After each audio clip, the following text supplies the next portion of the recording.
हमारे बुनकर भाई जो हैं दूसरे प्रदेशों में पलायन कर रहे हैं, यहाँ से जा रहे हैं क्योंकि उनको रोजी रोटी नहीं मिल रही है। कांग्रेस ने भी जो है बुनकरों को हमेशा छलने का काम किया है और भाजपा भी छलने का काम कर रही है। उत्तर प्रदेश में या केंद्र में जो भाजपा की सरकार है उसने बिजली का रेट बढ़ा दिया है। हमारे पास वोट बैंक है।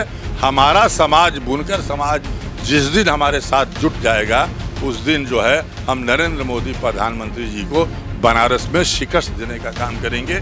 और जिस दिन हमारा समाज इस वोट के साथ जुट जाएगा उस दिन हम प्रधानमंत्री नरेंद्र मोदी जी को बनारस शहर में शिकस्त देने का काम करेंगे, उनको हराने का काम करेंगे। ये इंडिया गठबंधन नहीं कर सकती। लोकतंत्र के महापर्व की शुरुआत हो गई है। अगर बात कही जाए तो 6 चरणों के मतदान भी हो गए हैं। अब निगाहें सिर्फ और सिर्फ 7वें चरण पर जाकर टिकी हैं। और अगर उत्तर प्रदेश की बात कही जाए तो उत्तर प्रदेश में वाराणसी एक ऐसा सीट है जो अपने आप में काफी ज्यादा हॉट सीट है। इस हॉट सीट पर पूरे देश की निगाह है क्योंकि यहां से देश के प्रधानमंत्री चुनाव लड़ रहे हैं और उनके सामने चुनौती लेकर कांग्रेस पार्टी के प्रत्याशी और बहुजन समाज पार्टी के प्रत्याशी भी मौजूद है। हमारे साथ अतहर जमाल लारी जी मौजूद हैं। बातचीत करेंगे, जानने का प्रयास करेंगे कि वाराणसी में सबसे खास वो कौन कौन से मुद्दे हैं जिनको लेकर ये प्रधानमंत्री नरेंद्र मोदी के सामने चुनौतियों को लेकर खड़े हैं और जीत हासिल कर पाएंगे। किस तरीके से पीएम को टक्कर देने की तैयारी करके रखे हैं। सबसे पहले टीवी 24 चैनल पर आपका स्वागत है सर। आपके दर्शकों का भी स्वागत है और आपका भी स्वागत है।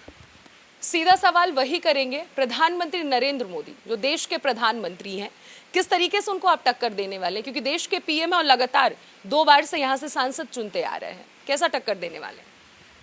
देखिए, जब वो बनारस में आए थे तो प्रधानमंत्री के बाद उन्होंने कहा था कि हम क्विटो बनाएंगे, इसको क्विटो बना नहीं। उन्होंने कहा था कि बुलेट ट्रेन चलेगी यहाँ से, बुलेट ट्रेन चला नहीं। उन्होंने कहा कि माँ गंगा ने मुझे बुलाया है और आज भी गंगा की अविरलता और निर्मलता जो है बाधित है। गंगा जी आज भी आचमन के लायक नहीं है। दूसरी बात, जिसको माई कहते हैं उससे कमाई करते हैं। अब गंगा जी में क्रूज चलाया जा रहा है, उससे पैसे कमाए जा रहे हैं। जहाँ तक बनारस की बात है, बनारस बुनकरों का शहर है। ये शहर बुनकरों का शहर है और बनारस का माल जो है दुनिया के हर कोने में जाता था। लेकिन आज जो है हमारा माल विदेशों में न जा करके हमारे बुनकर भाई जो हैं दूसरे प्रदेशों में पलायन कर रहे हैं, यहाँ से जा रहे हैं क्योंकि उनको रोजी रोटी नहीं मिल रही है, उनका कारोबार नहीं चल रहा है, वो परेशान हैं, मजदूरी नहीं मिल रही है, उनके साड़ियों का उचित मूल्य नहीं मिल रहा है, कीमत नहीं मिल रहा है। कांग्रेस ने भी जो है बुनकरों को हमेशा छलने का काम किया है और भाजपा भी छलने का काम कर रही है। कांग्रेस ने जो अपना न्याय पत्र जारी किया है, उनके न्याय पत्र में कहीं भी बुनकरों का जिक्र नहीं है। किसान का जिक्र है, सबका जिक्र है। हम किसान, नौजवान, छात्र सबकी बात करते हैं, लेकिन उसमें जो बनारस शहर है बुनकरों के शहर के नाम से जाना जाता है। गंगा जमुनी तहजीब का मरकज़ है, लेकिन कांग्रेस भी जो है बुनकरों से उसने मुंह फेर लिया है और इनके न्याय पत्र में कहीं भी हमारा जिक्र नहीं है। मैं भी बुनकर परिवार का हूँ, मेरा भाई पेशा बुनकारी ही है और वही हाल अखिलेश यादव जी का जो घोषणा पत्र है उसमें भी कहीं बुनकरों का नाम नहीं है। कांग्रेस की सरकार थी, बनारस के तमाम बुनकर सरदार और महतो जो है मनमोहन सिंह, सोनिया गांधी, राहुल गांधी से मिले कि बुनकरों के ऊपर जो कर्ज है उसको माफ़ किया जाए। किसानों के लिए तो बजट की बात है, बुनकरों के लिए कोई बजट की बात नहीं है। और उत्तर प्रदेश में या केंद्र में जो भाजपा की सरकार है उसने बिजली का रेट बढ़ा दिया। जो हमको इंसेंटिव मिलते थे बाहर माल भेजने पे, इंपोर्ट लाइसेंस मिलते थे, उसको ख़त्म कर दिया गया। लगभग थोड़ा बहुत मिल रहा है। और जिन घरों में, जो शहर में जो घर हैं जहाँ पे करघे चलते हैं, वहाँ पे कमर्शियल टैक्स लगाया जा रहा है। गुजरात का माल आकर के बनारस में बिक रहा है और बनारस का माल अब विदेशों में या दूसरे शहरों में जाना बहुत कम हो गया है। न भाजपा का ध्यान है बुनकरों की तरफ, न कांग्रेस का, और वही हाल समाजवादी पार्टी का है। आज जो कैंडिडेट हमारे खिलाफ चुनाव मैदान में हैं वो भी भाजपा के दोनों हैं। अजय राय भी उनके डीएनए में भाजपा है, वो भाजपा से मंत्री रहे हैं, भाजपा से विधायक रहे हैं, और हमारे सामने जो नरेंद्र मोदी जी प्रधानमंत्री जी से हमारी चुनौती है। तो हमारे साथ देखिए वोट बैंक है दलितों का, बहुजन समाज पार्टी का वोट बैंक है दलितों और पिछड़ों का। और जिस दिन हमारा समाज इस वोट के साथ जुट जाएगा उस दिन हम प्रधानमंत्री नरेंद्र मोदी जी को बनारस शहर में शिकस्त देने का काम करेंगे, उनको हराने का काम करेंगे। ये इंडिया गठबंधन नहीं कर सकती है। इंडिया गठबंधन का प्रत्याशी 3 बार चुनाव लड़ चुका है और 3 बार जमानत जब्त हो चुकी है।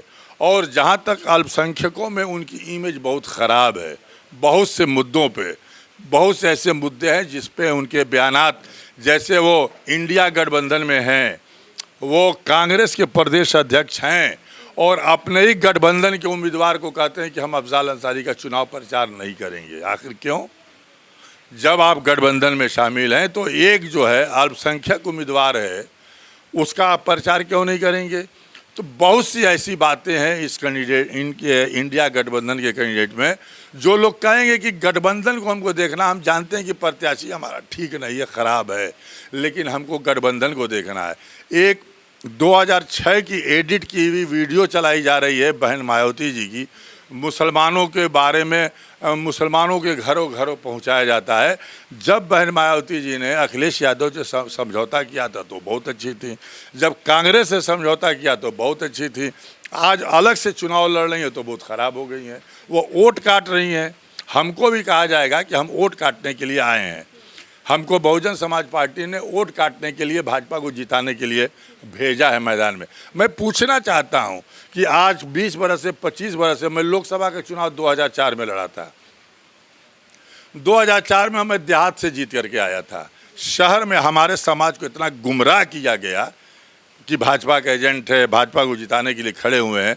मैं 2 विधानसभा क्षेत्र से जीत के आया और जो कैंट विधानसभा क्षेत्र था, देहाती इलाका था, वहाँ से भी जीता, लेकिन हम शहर में आकर के चुनाव हार गए। आज वही पोजीशन बनाने की कोशिश की जा रही है और जो लोग हमसे चुनाव लड़ते हैं वो भारतीय जनता पार्टी में चले जाते हैं। एक पूरा इतिहास है जब से जिससे भी हम चुनाव लड़े हैं। आज मैं इतने दिन के बाद चुनाव लड़ रहा हूँ और आज तक इन लोगों ने नरेंद्र मोदी जी या मुरली मनोहर जोशी को इन लोगों ने हराया नहीं। इनके अंदर ताकत नहीं है, इनके अंदर वोट बैंक नहीं है। हमारे पास वोट बैंक है। हमारा समाज, बुनकर समाज, जिस दिन हमारे साथ जुट जाएगा उस दिन जो है हम नरेंद्र मोदी प्रधानमंत्री जी को बनारस में शिकस्त देने का काम करेंगे। और आज हमारा ये समाज हमारे साथ मजबूती से जुड़ रहा है और ये कुछ भी अफवाह फैला लें लोग, लेकिन समाज ने देखा है कि हमारे साथ 2004 में धोखा हुआ है। मुख्तार अंसारी बहुजन समाज पार्टी के उम्मीदवार थे 2009 में, इन्हीं लोगों ने नारा सांप्रदायिक दे करके उनको हरवाने का काम किया और मुख्तार अंसारी हार गए। वही इतिहास मैं इस बार के चुनाव में दोहराने जा रहा हूं। वो 16,000 से हारे थे तो मैं 50,000 से चुनाव जीतने जा रहा हूं। ठीक है, एक बात कहेंगे, जहां पर आपने कहा कि डीएनए में उनके जो डीएनए जो उनका है अजय राय जी का भाजपा का है और दिखावे के वो गठबंधन से हैं, यहाँ तक कि अफजाल अंसारी के चुनाव प्रचार पर भी आपने क्वेश्चन खड़ा किया कि प्रचार प्रसार नहीं कर रहे हैं। एक बात जानना चाहूंगी, हिंदू मुस्लिम जो देश में लगातार विपक्ष ये कहता है कि हिंदू मुस्लिम, आपकी खुद पार्टी की शीर्ष नेतृत्व मायावती जी भी कहती हैं कि भाजपा हिंदू मुस्लिम का कार्य करता है। आप अगर जाति से देखा जाए तो आप खुद उस समुदाय से हैं, लेकिन समाज की जिस तरीके से सेवा की बात की जाए, जो जिम्मेदारी जो आपके कंधे पर मायावती जी जो सौंपने के लिए जो आपको टिकट दी है, किस नजर से देख रहे हैं? हिंदू मुस्लिम क्या वाकई में इस देश में चल रहा है? क्या बीजेपी वाकई में हिंदू मुस्लिम करती है? क्या कहना चाहेंगे इस मुद्दे? हमारे प्रधानमंत्री नरेंद्र मोदी जी का बयान था मुसलमानों के ऊपर इंगित करके कि ये घुसपैठिए हैं, उन्हीं का तो बयान था। उन्होंने ही कहा कि ये बच्चे ज़्यादा पैदा करते हैं। ये किसके तरफ इशारा करता है? आज जो सांप्रदायिकता बढ़ी है 2014 से, इन्हीं की सरकार में बढ़ी है। आज हमारे मस्जिदें सुरक्षित नहीं हैं, मज़ारें सुरक्षित नहीं हैं, आप हमारे मदरसे सुरक्षित नहीं हैं। आज वहाँ पे ज़बरदस्ती झंडे लगाए जाते हैं, बुलडोज़र चलाए जाते हैं। ये जो माहौल 80 और 20 का जो हमारे बुलडोजर तो सर उन जगहों पे चलाया जाता है जो अगर सड़कों की बात की जाए चौड़ीकरण को लेकर, क्योंकि सिर्फ मस्जिद पे नहीं सर, और भी दुकानें हैं, लोगों की बहुत सारी चीजें। आप देखिए उत्तराखंड से लेके कई जगहों पे दिल्ली में मस्जिदों पे बुलडोज़र चले हैं, आप पता कर लीजिएगा। हाँ, मदरसों पे मुबारकपुर में चले जाइए, मदरसे पे बुलडोज़र चला है, तमाम जगहों पे बुलडोज़र चले हैं। ऐसा नहीं है, अगर बुलडोज़र चलाना है, बुलडोज़र चलाना नहीं तो बनारस में क्यों नहीं चला? एक छात्रा के साथ गैंग रेप हुआ, उसमें सब भाजपा के नेता थे आईटी सेल के, लेकिन उनको 2 महीने तक खुली छूट दी गई, उनको गिरफ्तार नहीं किया गया। 2 महीने के बाद गिरफ्तार हुए फिर छूट जाते हैं। हम अगर छोटे से मुकदमे में बंद होते हैं तो हमारी रिहाई नहीं होती है। तो आज देश का माहौल ख़राब किया जा रहा है, आज देश का संविधान खतरे में है, लोकतंत्र खतरे में है, आपसी भाईचारा खतरे में है। इस आपसी भाईचारे को बचाना है, लोकतंत्र। और जो डॉक्टर भीमराव अंबेडकर ने हमको संविधान दिया था, उस संविधान में उसने हमको भी, हमारे जो शेड्यूल कास्ट के जो मुस्लिम समाज के धोबी, नाई, हेला, हलखोर जो थे, उनको भी रिजर्वेशन था। लेकिन बाद में कांग्रेस की सरकार ने ये रिजर्वेशन जो है ख़त्म करने का काम किया, और अब भाजपा की सरकार कहती है कि हम इनका रिजर्वेशन ख़त्म कर देंगे। ये हमारा अधिकार है, ये बाबा साहब ने दिया है, उस अधिकार को कोई ख़त्म नहीं कर सकता। हम इस देश में हिंदुस्तान पाकिस्तान का बंटवारा हुआ, हम इस देश को छोड़ के नहीं गए। हमने जिन्ना को नेता नहीं माना, उसके बाद भी सैयद शहाबुद्दीन को नेता नहीं माना, हमने असदुद्दीन अवैसी को नहीं नेता माना। हमने तो जब भी बनाया प्रधानमंत्री किसी अपने हिंदू समाज के बिरादरान वतन को बनाया है, हमने मुख्यमंत्री बनाया है। लेकिन जब आप हमारी बात आती है तो हमारे लिए कोई लड़ने और बोलने के लिए तैयार नहीं होता है। आज हमको इसी बात का दुख है कि देश के प्रधानमंत्री सबके प्रधानमंत्री हैं, हमारे भी प्रधानमंत्री हैं, फिर ऐसी भाषा क्यों? लेकिन वो बीजेपी तो ये कहती है कि हम हिंदू मुस्लिम नहीं करते हैं, हम तो सभी समाज को लेकर चलते हैं, मुस्लिम भाइयों बहनों के लिए भी हम कार्य करते हैं। 3 तलाक को लेकर भी वो कहते हैं कि 3 तलाक एक ऐसा मुद्दा था जिससे कई ऐसी महिलाएं हैं जो सपोर्ट में भी हैं, खुश हैं कि हाँ ये इस चीज़ को ख़त्म किया गया। वो ये बात बोलते हैं कि हम हर एक धर्म को लेकर, वो तो सबका साथ सबका विकास बोलते हैं। कहीं हम लोगों का विकास हुआ हो तो बताइए, उनके लोगों का विकास होता है। और जहाँ तक कहते हैं तो ये कपड़े से पहचान के लोग कौन है सर? एक कपड़े से पहचानने वाली बात किसने कही थी? हमारे देश के प्रधानमंत्री ने कहा था। ये बच्चे ज़्यादा पैदा करते हैं, किसने कहा था? हमारे देश के प्रधानमंत्री ने कहा था। किसने कहा था? ये जो है घुसपैठी हैं, ये किसने कहा था? हमारे देश के प्रधानमंत्री ने कहा था। वो कहीं कुछ जाते हैं, कहीं कुछ बोलते हैं, कभी कुछ बोलते हैं। तो ये आप लोगों के सामने हर चीज़ है। 2 बार लोकसभा चुनाव हो रहा है, उसके बावजूद भी वाराणसी जिस क्षेत्र के हैं आप, जहां से आपको टिकट मिला, फिर भी यहाँ की जनता उनको क्यों जिताई? मैं ये जानना चाहती हूँ। वो कौन से ऐसी मंत्र है या फिर कौन सा ऐसा उनका रणनीति कहा जाए या फिर जो कह लिया जाए, सबकी भाषाओं में अलग अलग चीज़ है, क्या कुछ ऐसा वो करते हैं कि देश की जनता उनको चुन लेती है? या फिर यूँ कहा जाए वाराणसी से ही लगातार 2 बार के सांसद बनते आ रहे हैं, कैसे जीत रहे हैं? क्या कुछ लग रहा है? क्या उनके अंदर ऐसी क्वालिटी वाराणसी की जनता को दिख रही है? देखिए, वो समाज को बांटने की कोशिश होती है, आज भी बांटने की कोशिश की जाएगी। वो प्रधानमंत्री हैं, उनके पास धन दौलत पैसा है, पैसा पानी की तरह से बहाया जा रहा है। चुनाव आयोग की निगाह उस पर नहीं पड़ रही है। आप देख लीजिएगा, तमाम बिजली के खंभों पे इनके झंडे लगे हुए हैं, इनकी होर्डिंगें लगी हुई हैं। हम अगर लगा देंगे एक खंभे पे, अगर एक हमारा झंडा लग जाएगा तो हमारे खिलाफ मुकदमा कायम हो जाएगा।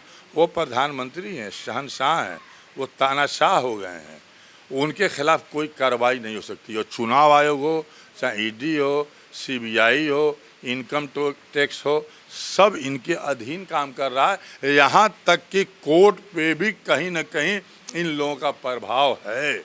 आज जो है समाज को जिस तरह से जो है बांटने की कोशिश की जा रही है, वो देश के लिए, देश के न्यायालय भी उन लोगों की तरफ से नहीं, देश के न्यायालय में जो फैसले हुए हैं, छोटे डिस्ट्रिक्ट कोर्ट वगैरह में जो फैसले तत्काल होते हैं, आप देख लीजिए। थोड़ा बहुत अगर हमको भरोसा है तो सुप्रीम कोर्ट पे है, और बाकी जगह पे तो हमारा भरोसा उठता जा रहा है। न्याय हो रहा है, न्याय नहीं हो रहा है, फैसले हो रहे हैं। हमारे साथ हमारे खिलाफ फैसले होते हैं, न्याय नहीं होते। और इस देश की आज़ादी की लड़ाई हमने लड़ी थी, हमारे पूर्वजों ने लड़ी थी, हमारा खून बहा है। हमको जिन्ना ने बुलाया तो हम नहीं गए। ब्रिगेडियर उस्मान को जिन्ना ने कहा कि आ जाओ, तुम आपको पूरा सौंप देंगे सेना तुमको। उन्होंने कहा कि नहीं, हम यहाँ पैदा हुए हैं, यहीं मरेंगे। लेकिन आज ब्रिगेडियर उस्मान को भी घुसपैठिया कहा जा रहा है। बीर अब्दुल हमीद ने जो पाकिस्तान की टैंकों को तोड़ दिया, उसको घुसपैठिया कहा जा रहा है। जिसने मिसाइल बनाया APJ अब्दुल कलाम, वो भी तो घुसपैठिया हो गए। जाकिर हुसैन, फ़खरुद्दीन अली अहमद सब घुसपैठिए हो गए। हम घुसपैठिए हैं। और घुसपैठियों और बांग्लादेश और पाकिस्तान और अफ़गानिस्तान तो लोगों को ला करके यहाँ बसाया जाएगा। कहा जा रहा है कि CA कानून लागू करेंगे। हमारे साथ हमसे इतनी दुश्मनी क्यों है? और हमारे लिए, हमारे मुद्दे पे देखिए, एक बात मैं कहूँगा, बुरा लगेगा, लोगों को कहेंगे कि हिंदू मुस्लिम कर रहे हैं। बाबरी मस्जिद का नाम कोई नेता नहीं ले सकता है, चाहे राहुल गांधी हो, अखिलेश यादव हो, मुलायम सिंह जी तो नहीं है, सोनिया गांधी हो, लेकिन बहन मायावती जी बाबरी मस्जिद नाम लेके बोलती हैं कि उसको तोड़ा गया, शहीद किया गया। ये फ़र्क है बहुजन समाज पार्टी में। कोई मुस्लिम का नाम लेकर के नहीं बोलता है, ये बहन मायावती जी बोलती हैं। और जिस मुख्तार अंसारी को लोग माफिया कहते हैं, जिनको जहर दे के मारा गया, आज भी मैं कहता हूँ कि अगर इसकी जांच हो जाए। जांच हुई है सर, हार्ट अटैक आया है, दोबारा से जांच हुई उनकी फैमिली के कहने के बाद भी। वो कहाँ जांच हुआ है? आप सुप्रीम कोर्ट के किसी जज के द्वारा, जो वर्तमान में जज, उसके द्वारा जांच करा। टीम जो लगी थी वो कौन थी सर? ये सब सरकार के दबाव में जितने जांच होते हैं, सरकार के दबाव में, सरकार के से सर, तो आप जिस तरह से बात कर रहे हैं, सब सरकार के दबाव में, तो हर चीज खराब हो रहा है, हर चीज गलत हो रहा है आपके हिसाब से। सुप्रीम कोर्ट से कराइए ना। हाँ। सुप्रीम कोर्ट के जज के द्वारा कराइए, सुप्रीम कोर्ट के किसी रिटायर्ड जज के द्वारा करा दीजिए। आप जो है कहीं बाहर के एजेंसी से करा दीजिए। हैदराबाद में आपने उसका जांच, उनके विसरा की जांच क्यों नहीं कराई? आप तो सब यहीं करा रहे हैं। तो आप यहाँ क्या चल रहा है? आप तो देख ही रहे हैं। अगर पत्रकार हार्ट अटैक से मौत नहीं हुई? नहीं, एकदम नहीं मानते। उनका बयान है, उन्होंने लेटर लिख के दिया है कि जो है हमको स्लो पॉइजन दिया जा रहा है। वो तो जब जिंदा थे तभी उन्होंने वो लेटर दिया था। हाँ, और वो एक दिन, पहली बार जब तबीयत खराब हुई तो एक दिन में उनको सही करके जो है जेल की सलाखों में डाल दिया गया। और दूसरे दिन जब उनकी एकदम हालत बिगड़ गई, वो जिंदा थे भी कि नहीं थे, उनको हॉस्पिटल ले जाया गया तो मरे हुए, मतलब इंतकाल हो चुका था। ठीक है, वाराणसी के मुद्दे पर फिर से आएंगे। तमाम आपने बातों को रखा, बताया कि किस तरीके से भेदभाव हो रहा है देश में, तमाम चीज़ों को आपने रखा। वाराणसी से जीत जाते हैं, क्या कुछ सबसे पहले लागू करना चाहेंगे? कौन कौन सी यहाँ पे सुविधा लोगों के बीच में उपलब्ध कराएंगे? बताइए, जिससे कि आपको लग रहा है कि वाराणसी में सबसे ज़्यादा जरूरी है, जो पिछले 10 वर्षों से देश के प्रधानमंत्री आपकी नज़रों में नहीं करते आ रहे हैं। सबसे पहला मुद्दा हमारा है बनारस के बुनकरों का मुद्दा। बुनकर आज बदहाल है, बेकार है, लाचार है, मजबूर है, गरीब है। उसके माल की निकासी नहीं हो रही है। किसानों के उपज का दोगुना, जो इन्होंने कहा था कि हम उपज का दोगुना देंगे, नहीं मिल रहा है। उपज की लागत नहीं मिल रही है। नौजवान बेकार है, उसको नौकरी नहीं मिल रही है। पेपर लीक हो रहा है पूरे देश में। पेपर इसलिए लीक किया जा रहा है कि नौजवान को हमें रोज़गार न देना पड़े। महंगाई चरम सीमा पे है। आज घरों में चूल्हे नहीं जल रहे हैं। इनका जो है हर घर में जल की योजना है, साल भर से बंद पड़ी हुई है।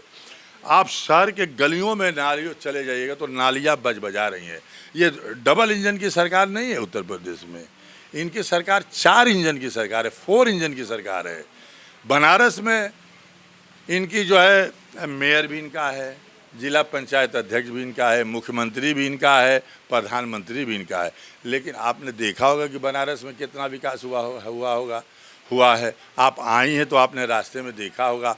आप इस गांव में आई हैं तो आपने देखा होगा कि कितना इस गांव का, नई बस्ती का विकास हुआ है। उसी तरीके से आप गांव का भ्रमण कर लीजिए, आपको अंदाज़ा लग जाएगा। तो हमारी प्राथमिकता यही है कि नौजवान को रोटी मिले, नौकरी मिले, रोज़गार मिले। बुनकर को जो है उसका माल की निकासी है, वो जो पलायन कर रहा है वो फिर बुनकर समाज के लोग हमारे बनारस में आए और उस हुनर को अपने को चालू रखें।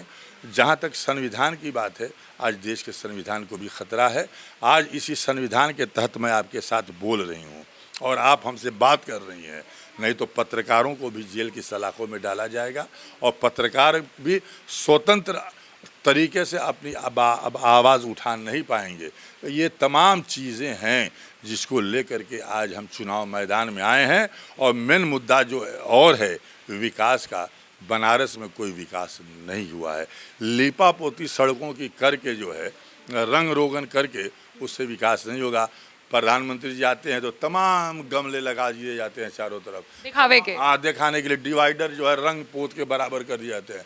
उसके बाद से क्या होता है, छुट्टा पशु जो हैं इस तरीके से है कि किसानों के खेतों को चर जा रही हैं और किसान जो है किसी तरीके से अपने फसल को बचा नहीं पा रहा है।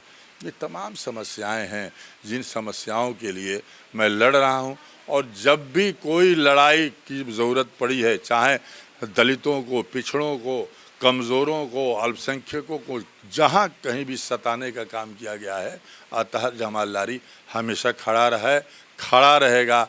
और अगर हमारे समाज के लोगों ने, दलित और बुनकर समाज के लोगों ने, पिछड़े समाज के लोगों ने अगर हमको एक तरफा वोट देने का काम किया, हमारे साथ एक वोट बैंक है, उस वोट बैंक के साथ हमारा समाज अपना वोट बैंक जोड़ देगा तो यकीनन हम चुनाव जीतेंगे।